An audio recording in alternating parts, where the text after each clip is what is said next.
Comme Hichem vient de le préciser, j'avais prévu, à la demande de Nachez, de faire une communication en langue arabe. Le texte en langue arabe est rédigé, donc il sera publié, je suppose, sur le site de Nachez en langue arabe, et il y aura donc ici l'enregistrement de l'intervention en langue française. Alors, l'objet de mon intervention, c'est l'islam politique, la gauche et la démocratie en Tunisie.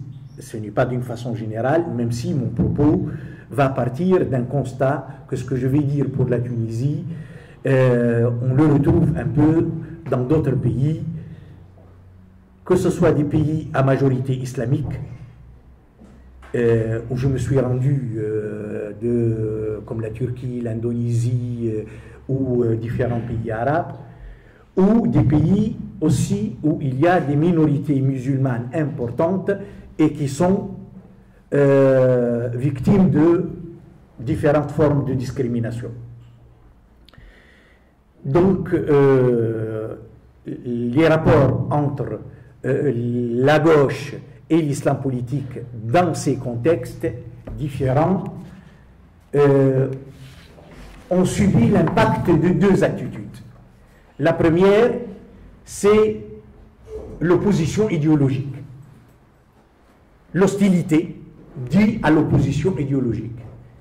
Et la deuxième, c'est le populisme et les attitudes politiques, politiciennes à court terme sous l'effet du populisme. Pour ce qui est de l'impact de l'opposition idéologique,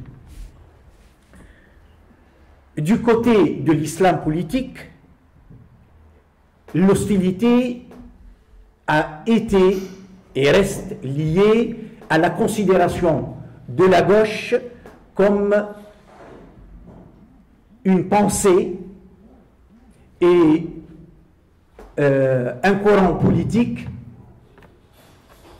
qui n'est pas authentique, qui est déraciné, qui est l'un des avatars de la domination coloniale, de la domination culturelle de l'Occident, et ajoutant à cela, avec beaucoup de confusion, ils sont laïcs, donc athées. Donc avec une confusion entre les notions de laïcité et d'athéisme d'État ou d'athéisme militant. Voilà du côté le fondement de l'hostilité de l'islam politique à l'égard de la gauche. Du côté de la gauche également, il y a la même hostilité et qui part de la considération que l'islam politique fait partie de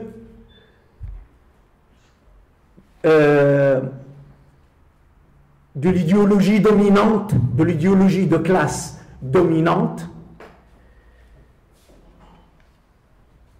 de la mystification par laquelle les classes dominantes détournent la classe ouvrière et les couches populaires opprimées de la vraie conscience de leurs conditions d'exploiter, d'opprimer, et les détournent donc de la voie par laquelle ils peuvent, la classe ouvrière peut se libérer de cette aliénation, c'est une forme d'aliénation, peut se libérer de cette aliénation et libérer avec elle l'ensemble de la société et de l'exploitation de l'humain par l'humain. Le débat idéologique a été longtemps dominé par ces deux visions, donc de la gauche par l'islam politique et de l'islam politique par la gauche, et cette attitude ne pouvait conduire qu'à des rejets réciproques, une hostilité réciproque Pour ce qui est du populisme et des attitudes dictées par les calculs à court terme, ils ont poussé dans le sens inverse. Et je vais commencer par la gauche, qui a été souvent, sous l'effet du populisme, amené à jouer. S'il y avait quelque chose pour l'opposer, parce que voilà, voilà. Si c'est pour l'enregistrement en fait. Non, non, ça ira. Ok. Bon, alors tant mieux. J'ai dit du côté de la gauche, il y a eu toujours cette attitude qui consiste à vouloir tirer le tapis sous les pieds des islamistes. Mais ce n'est pas seulement la gauche qui a joué à cela, avec le risque de se prendre les pieds dans le tapis, ce qui est arrivé très souvent. Et de ce point de vue-là, a caressé dans le sens du poil les sentiments religieux populaires, a adopté certains slogans de l'islam politique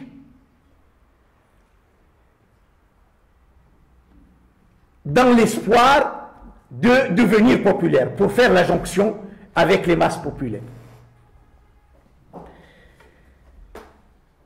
Certains ont poussé cette logique encore plus loin jusqu'à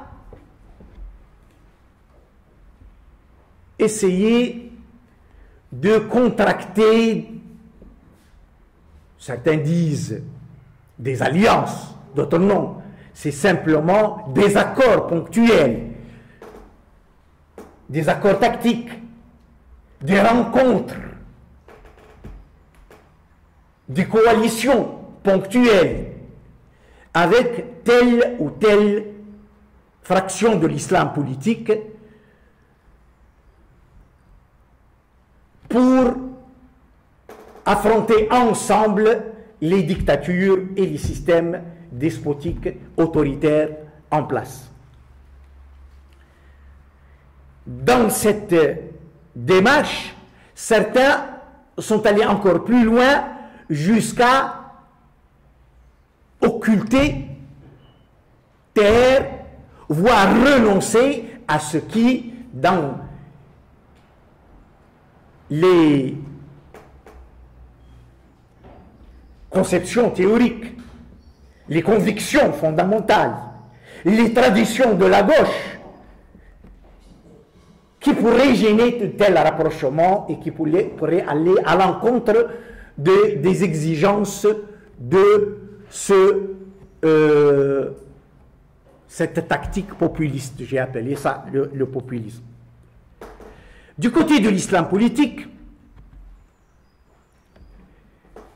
de ce que j'en sais, et ça fait presque 40 ans que je fréquente les textes de l'islam politique, les textes théoriques comme les textes politiques, le populisme est une constante. Ce n'est pas quelque chose d'étranger à la pensée de l'islam politique.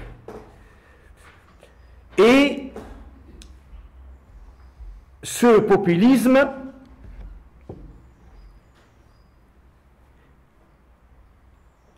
les amène souvent à se moquer des concessions faites par la gauche, à en rire, mais dans certaines circonstances, à considérer que ça peut être un moyen pour d'éventuels accords, coalitions, alliances. Je vous laisse le choix parce que chacun, quand il explique, il présente cela, il préfère tel ou tel terme. Un moyen d'acquérir une certaine crédibilité,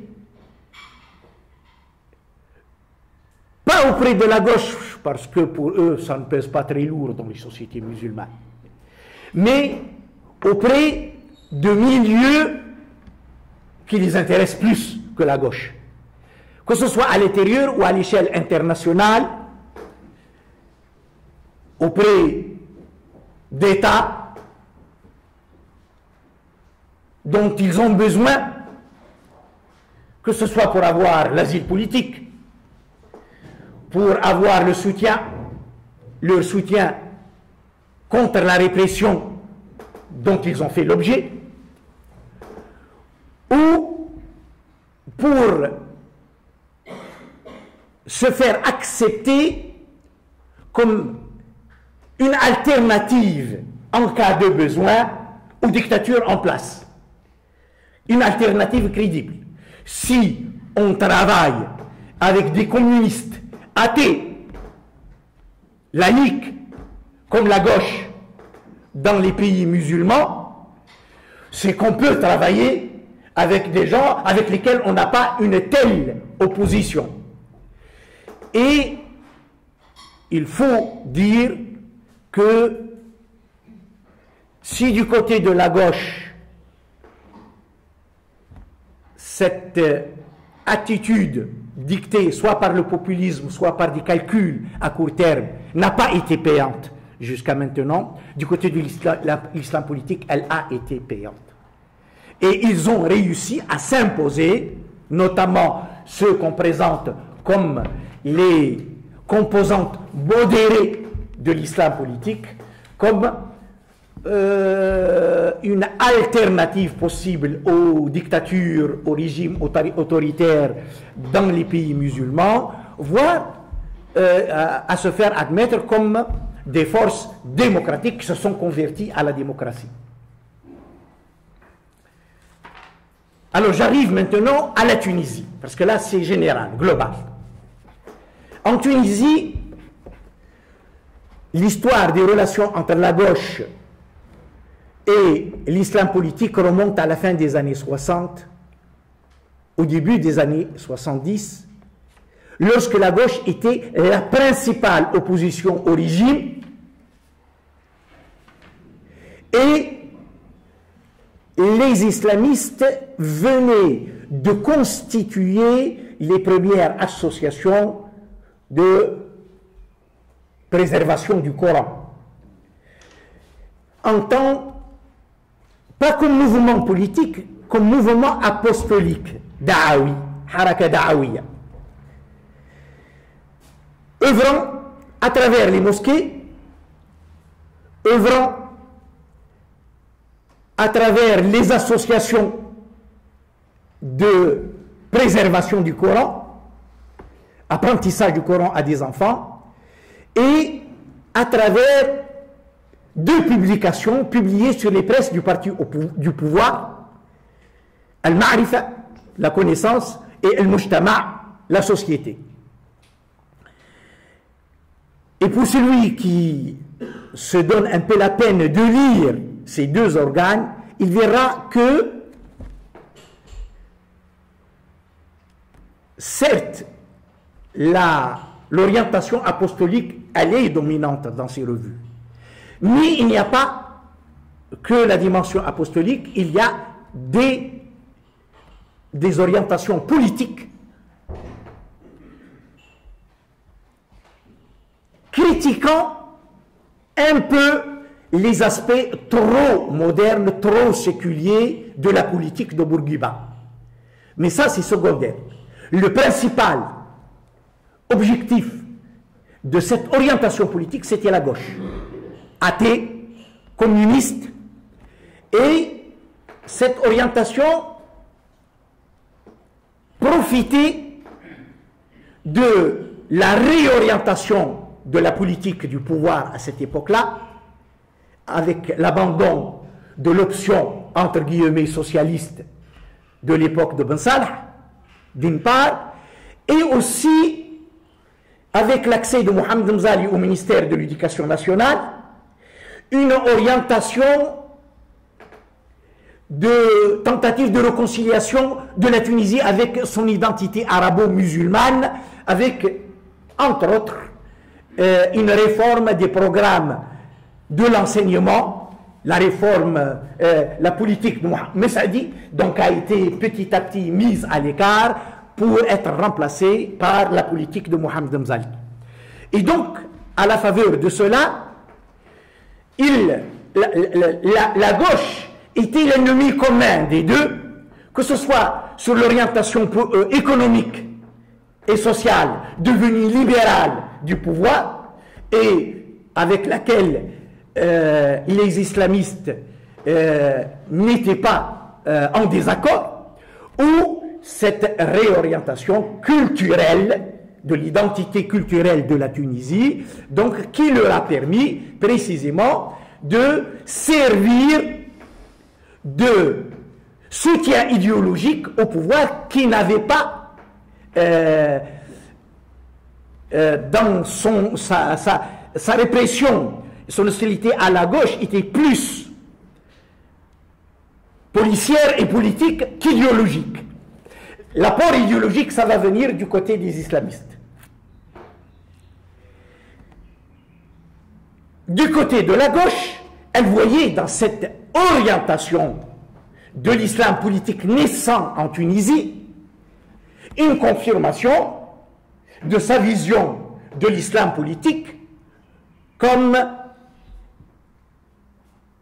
une partie de l'appareil de domination de classe tel que l'identifie donc la gauche par rapport à tous les mouvements religieux et pas seulement par rapport aux mouvements, ce qu'on appelle l'idéologisation de la religion en contact avec la modernité.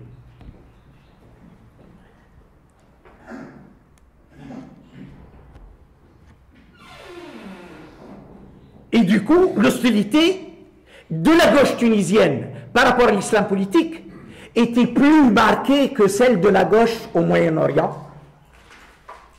vis-à-vis de l'islam politique. Où, au Moyen-Orient, il y avait déjà, depuis les années 70, des rencontres entre l'islam politique et la gauche. Rencontres allant jusqu'à, dans le cas iranien, le soutien à la révolution iranienne et à la République islamique iranienne et à la politique donc de la République islamique iranienne. Ce qui, dans la gauche en Tunisie, n'a pas eu lieu en raison,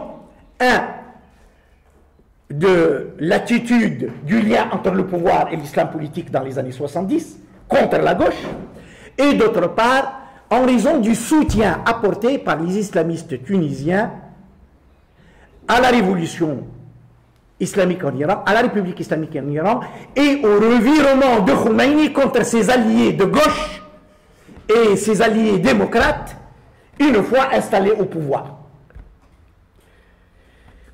Alors, très important de dire que par rapport, je donne un exemple de rapprochement au Moyen-Orient entre l'islam politique et la gauche, les fameux Moujahidin Khalq, Moujahidi Sha'b, en Iran, qui sont allés jusqu'à adopter une partie du programme de Khomeini et du discours idéologique de l'islam politique en remplaçant parfois le prolétariat par les mustad'afin, les affaiblis, hein, les opprimés, etc.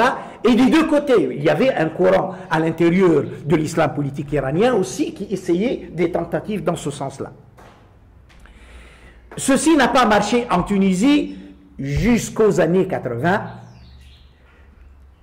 Dans les années 80, après ce qui s'est passé à Gafsa en janvier 80, après la répression, Bourguiba a réagi par une certaine ouverture pour résorber la colère, comme c'est le faire Bourguiba, résorber la colère et éviter que le rejet du régime n'aille pas jusqu'à cette extrémité qui à ce rejet radical qui s'est exprimé à travers la prise de Gafsa par un commando venant de Libye via l'Algérie. Cette politique d'ouverture s'est faite sous la conduite de Mohamed Mzali, qui est en rapport avec l'islam politique naissant. Et l'un des effets de la révolution iranienne et de l'avènement de la République islamique d'Iran, c'est que l'islam politique naissant va se transformer en parti politique, en mouvement politique, en créant le mouvement de la tendance islamique. Et avec l'idée que la situation est aujourd'hui mûre pour appliquer le programme politique de l'islam politique. On passe de l'étape apostolique à l'étape politique de la préparation de la prise du pouvoir. Lisez les textes fondateurs du MTI. Désormais, on ne cache pas que ce qu'on veut, c'est un État islamique. Comme en Iran. Il y a un article de Rachid Ghanouchi dans le Ma'rifa de cette époque-là. Les leaders de l'islam politique contemporain, Maudoudi, l'indo-pakistanais, Hassan al-Banna et Khomeini. Donc, c'est clair, l'orientation. Ce qu'on veut, c'est un État islamique. Ce qu'on veut, c'est l'application de la charia interprétée comme étant une loi divine valable pour tous les lieux et pour tous les temps. Ce qu'on veut, c'est réconcilier la Tunisie avec son identité islamique. Et donc, ça devient la bascule dans l'opposition au régime de Bourguiba. Et ce basculement va engendrer des clivages dans tout le paysage politique en Tunisie. D'abord, au sein de l'islam politique lui-même, il y a une tendance qui va refuser cette évolution et ce discours dont 1521 autour d'Ahmed al-Naïfar Islah ad-Din al-Jourchi. Mais pas seulement. Hizb al-Tahrir al-Islami apparaît pour la première fois sur la scène politique en Tunisie avec cette évolution.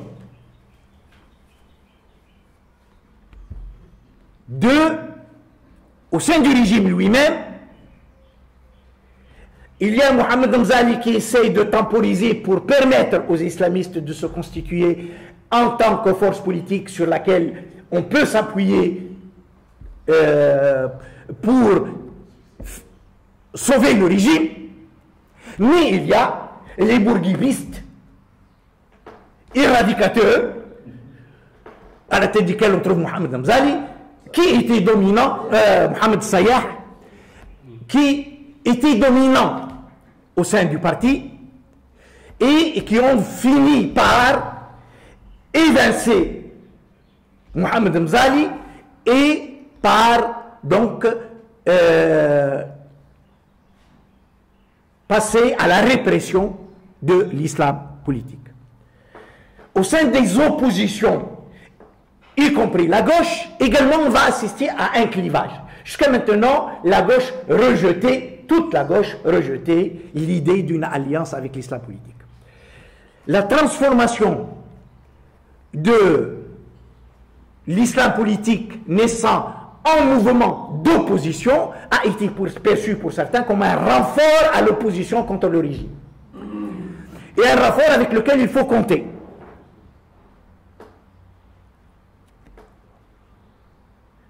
D'autres ont considéré, ont vu l'aspect danger pour les acquis modernes de la Tunisie, pour les acquis séculiers de la Tunisie, et pour la gauche, en s'inspirant d'ailleurs, en s'appuyant sur ce que s'est passé en Iran. Regardez ce qui s'est passé en Iran, on ne peut pas leur faire confiance. Certains, de ce point de vue, sont allés jusqu'à adopter une position éradicatrice, y compris en prenant l'alliance avec le pouvoir contre les islamistes.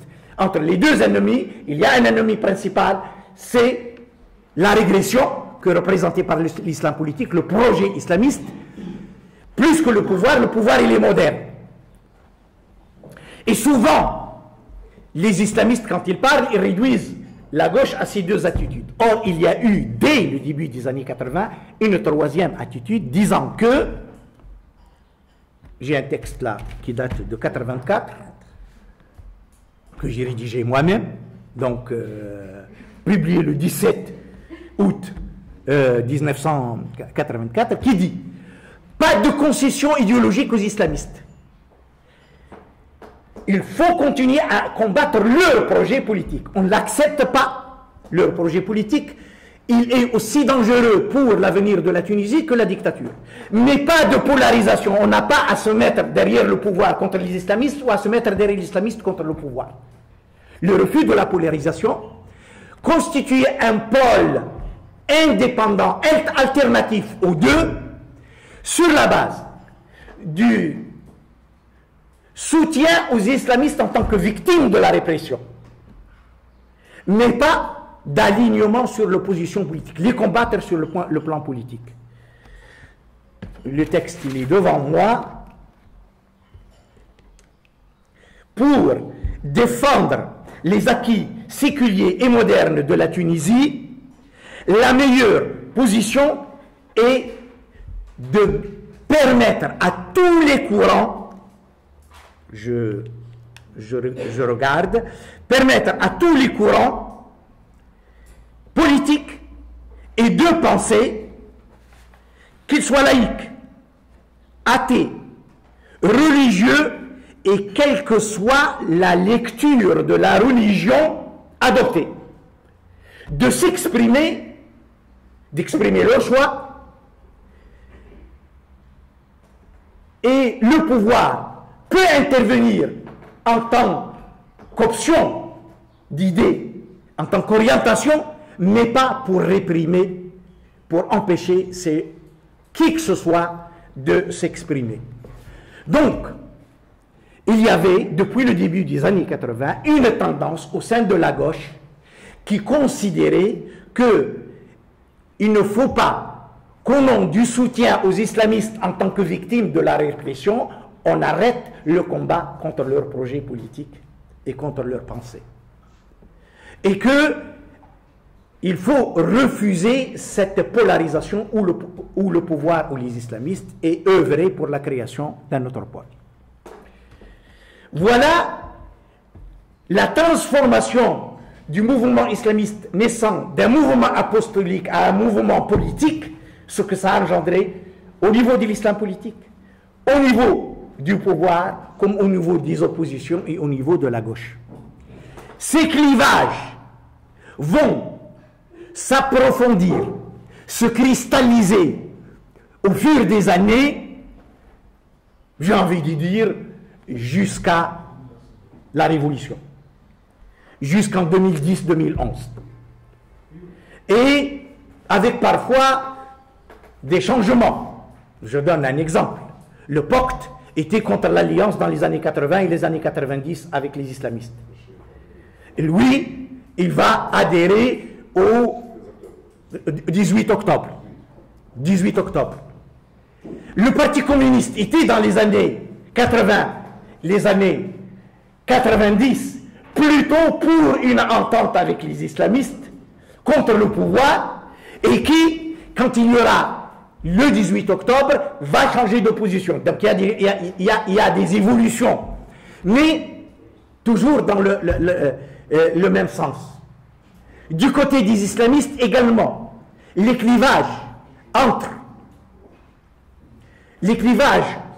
au niveau de l'ensemble de l'islam politique, comme au niveau de MTI devenu Nahda à partir de 89, lorsque Ben Ali leur a imposé de changer de nom s'ils veulent être reconnus comme un parti politique. Au sein de Nahda également, les clivages qu'on retrouve au niveau de l'islam politique en général, on les retrouve au sein de Nahda.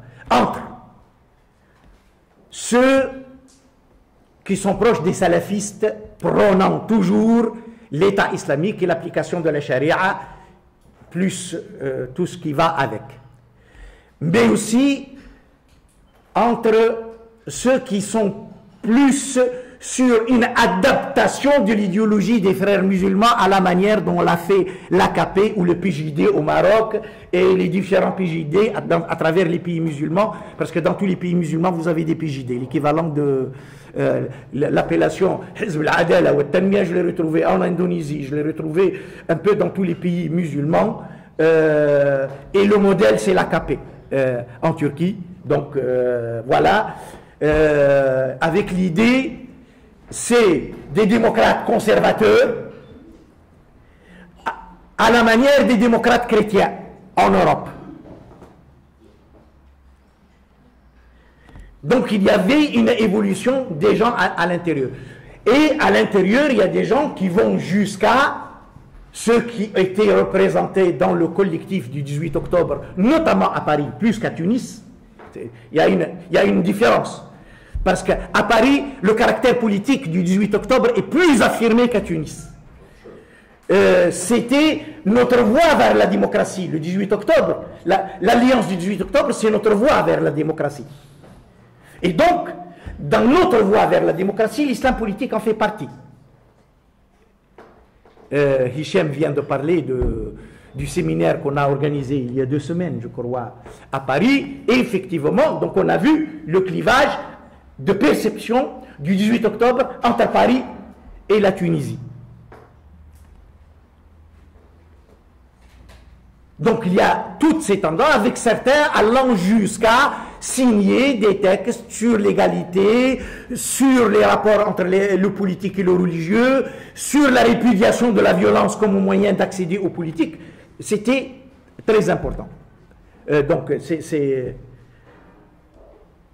je reviendrai à cette question de la démocratie dans l'alliance entre la gauche et les malentendus là-dessus, entre la gauche et l'islam politique. J'y reviendrai à la fin. Donc, les clivages, aussi bien au sein de Nahda que en dehors, dans toute la mouvance, se sont aggravés, même avec le développement encouragé par Ben Ali, qui croyait que les mouvements apostoliques salafistes étaient apolitiques et on pourrait compter sur eux pour affaiblir le poids politique de Nahda. Et il s'est avéré que ils étaient Slimane, c'était ces mouvements-là que lui il croyait non violents, apolitiques, et ils étaient beaucoup plus radicaux donc que Nahda elle-même.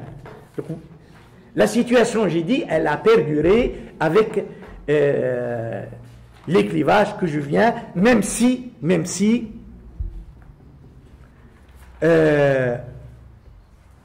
il y a eu des changements, comme j'ai dit tout à l'heure, par rapport au Parti communiste et le POCT, par exemple, en Tunisie, mais au sein de Nahda également, on ne sait plus, à un certain moment, on ne savait plus qui était pour le collectif du 18 octobre et qui était contre.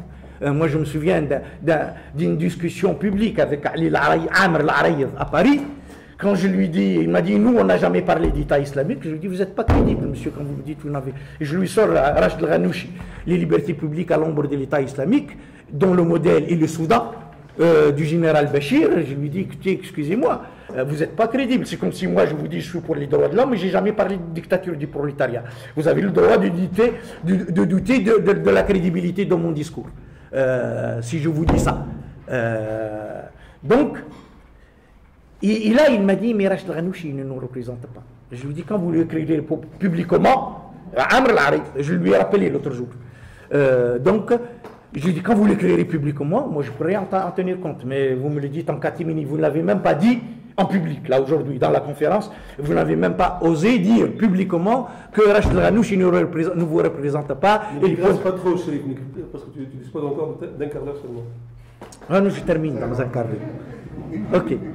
Donc c'est très important de... Alors, vient la révolution, et pour aller plus vite, la révolution va bouleverser tout. La donne va changer.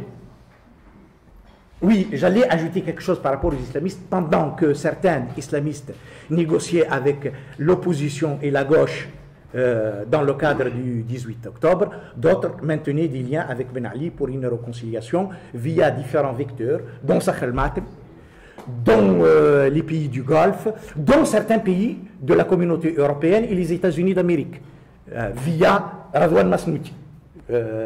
Avant Radwan Masmoudi qui a créé le centre de l'islam et de la démocratie, centre d'études de l'islam et de la démocratie qui était, donc il y avait, je me suis retrouvé une fois par hasard au Maroc et j'ai assisté à une réunion où j'ai découvert des figures qui étaient là et Ils étaient surpris de ma présence parce que j'ai un ami marocain qui m'a dit viens, il y a une réunion à tel hôtel, est-ce que tu veux venir assister? Pas de digression. Moi.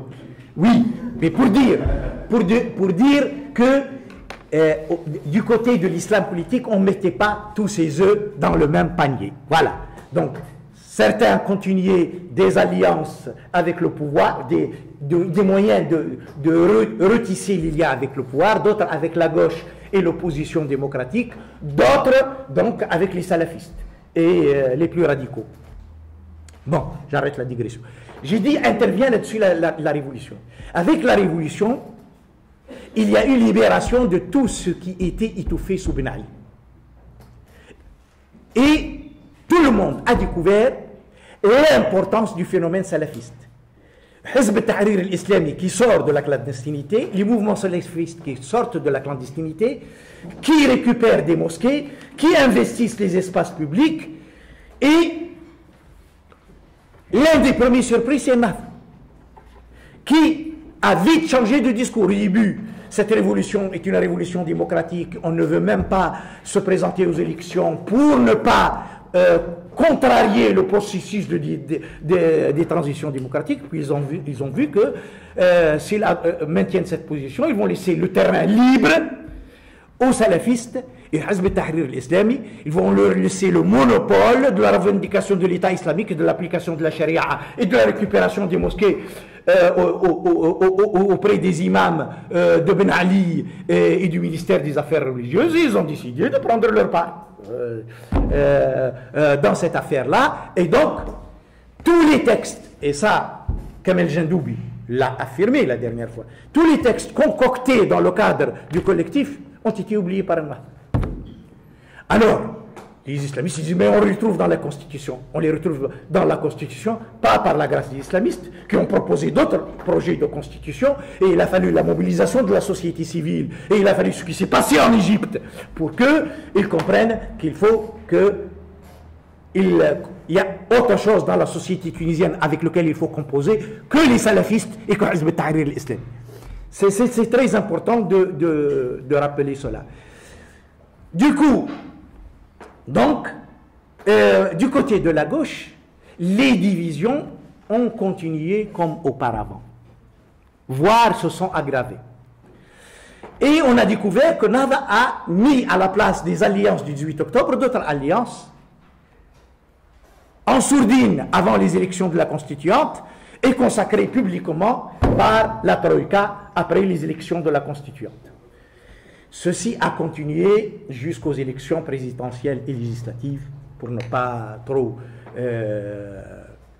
Et du côté de la gauche, c'est cette incapacité. On n'a pas tiré ni les leçons du 18 octobre, ni les leçons de ce qui s'est passé pendant la Révolution et pendant toute la période de la préparation de la Constituante.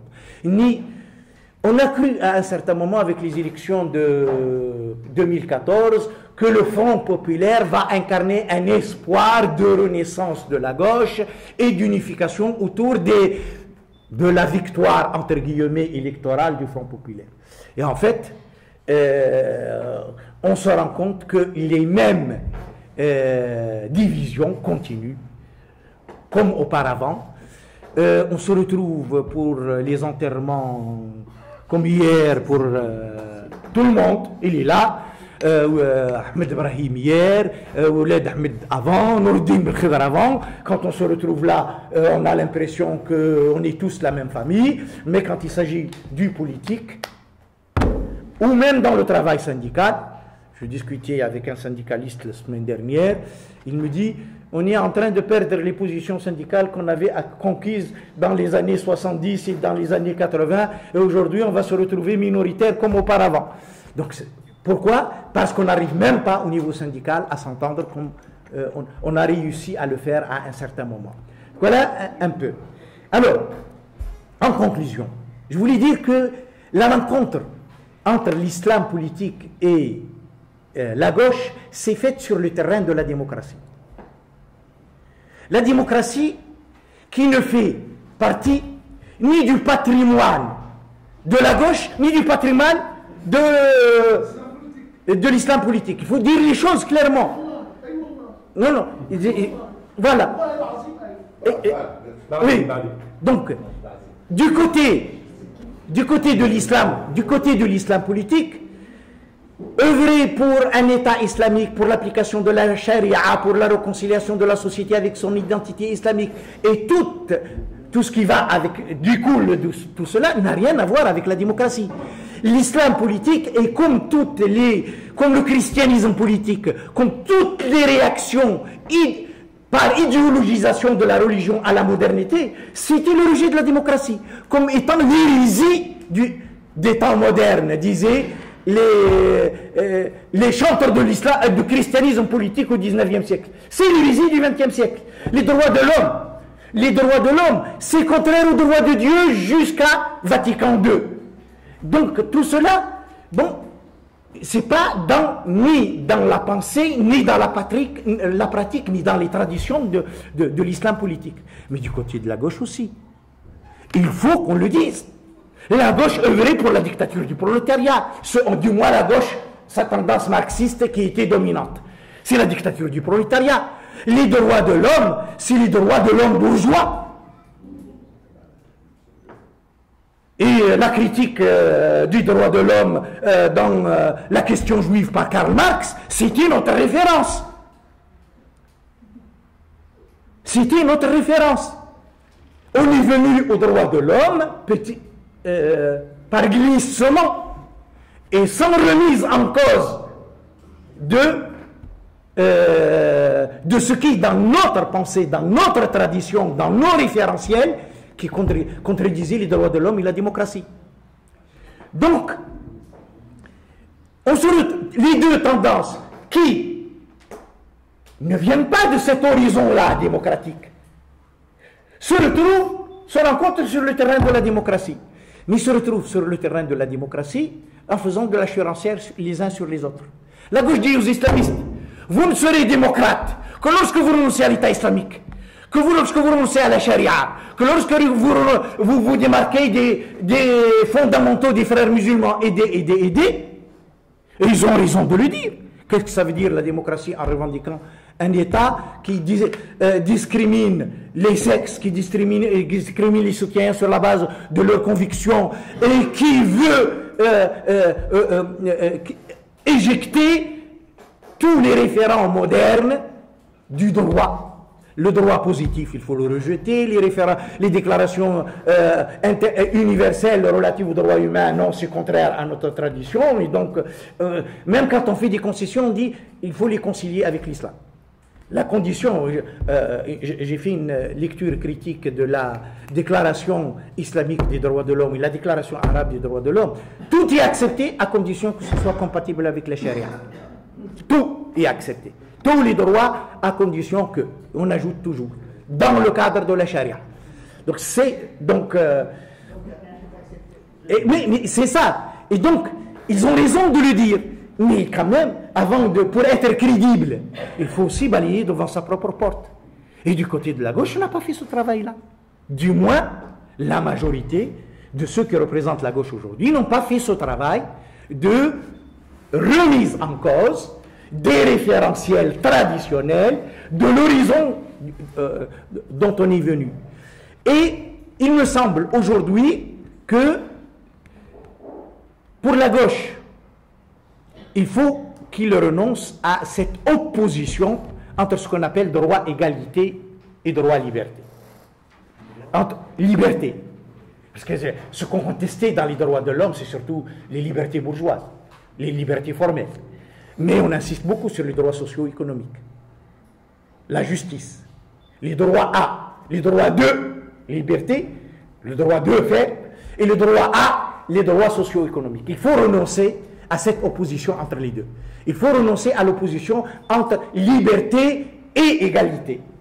Parce que là où la modernité a failli, c'est que vous avez la tradition libérale qui, au nom de la liberté, a sacrifié l'égalité, et la tradition socialiste qui, au nom de l'égalité, a sacrifié la liberté.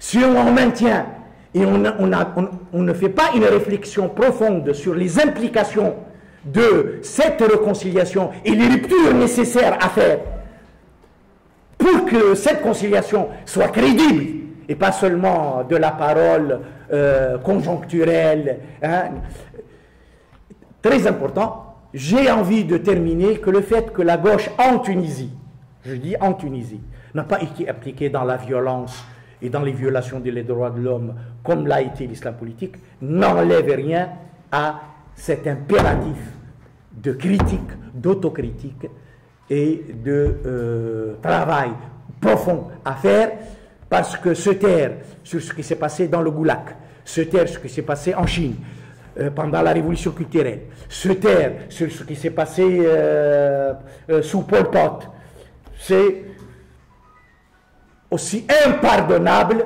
que se taire sur ce qui est fait au nom de la théocratie en Iran et là où l'islam politique a triomphé, qu'on les reproduit, qu'on ait eu les moyens, parce que le problème c'est une question, on n'a pas eu les moyens, et heureusement, on n'a pas eu la chance d'accéder au pouvoir pour pratiquer nos conceptions, parce que je ne suis pas sûr que ça aurait été gai. Voilà, donc il y a des ruptures nécessaires à faire, et pour l'islam politique, avant de parler de conversion à la démocratie, il faut créer le rapport de force au sein de la société en faveur de la démocratie, et le rapport de force qui exige ce genre de rupture aussi du côté de l'islam. Quand on me parle de la démocratie chrétienne, je leur ai dit, la démocratie chrétienne, elle est née après un siècle de combat sans merci contre le christianisme politique. Un combat sans merci contre le christianisme politique, et il a fallu des défaites infligées au christianisme politique pour que, au lendemain de la Deuxième Guerre mondiale, impliqué dans l'épisode nazi de la Deuxième Guerre mondiale, les hiérarchies cléricales honteuses ont renoncé au programme du christianisme politique pour aboutir à ce qu'on appelle... Malheureusement, on n'a pas créé ce rapport de force encore dans nos sociétés. Et tant que ce rapport de force n'a pas été créé, et tant que les ruptures nécessaires il faut renoncer à l'islam politique, il n'y a pas de problème. Il ne peut pas y avoir de démocratie musulmane sans rompre avec l'islam politique, c'est-à-dire sans rompre avec les frères musulmans, sans rompre avec l'idéologisation de l'islam, comme la démocratie chrétienne a rompu avec le christianisme politique. Et j'arrête là.